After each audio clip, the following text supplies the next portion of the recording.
this game, Andrew wasn't the Gravekeeper. I was. I was the keeper of his grave, because I beat him in this game and put him in the grave. His grave. Yeah. Anyway, going for rescues first is a very, very risky thing to do, but it can also be a very, very rewarding thing to do. Generally, their kits don't refresh, so once they use items, they are out, but generally those items are better than other survivors.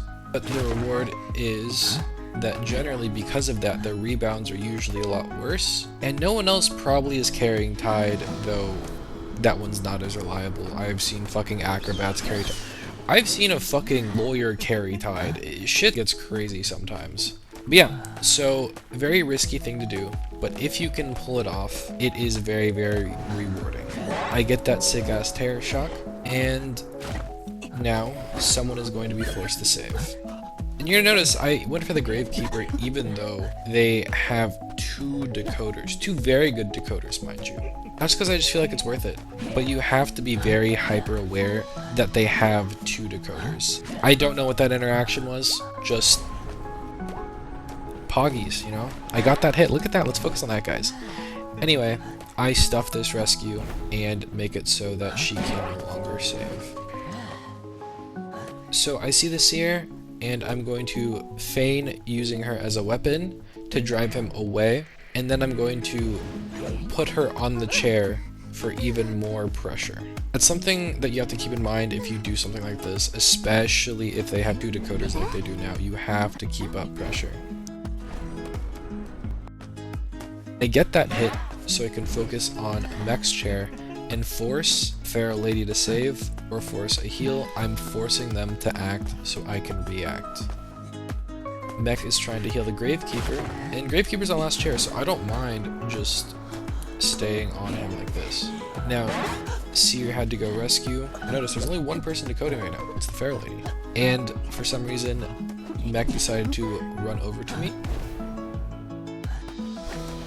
And so I just get that down. And I'm going to chair her into the corner, because this is a much better chair for me. I like this one a lot more than the other one. And you'll notice, I'm not going to stick around. I'm just going to pressure that other Cypher. You got to stay heavy on the pressure. Because Seer is half, right? So what happens after I down the Seer? Feral Lady's going to have to come rescue. And who's going to have to decode? Mech. But her decoding right now is ass dookie. Her decoding right now is, I think, like 60%? Only 35 times 2. No, it's 40%.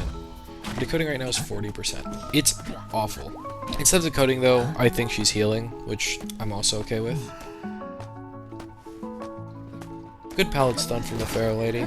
I really hate Feral Lady. Perma Invis is crazy, man. So I see that the Mech healed. Notice. Oh yeah, okay, so she wasn't decoding this whole time, and recognize that I have a lot more time than I thought I did initially.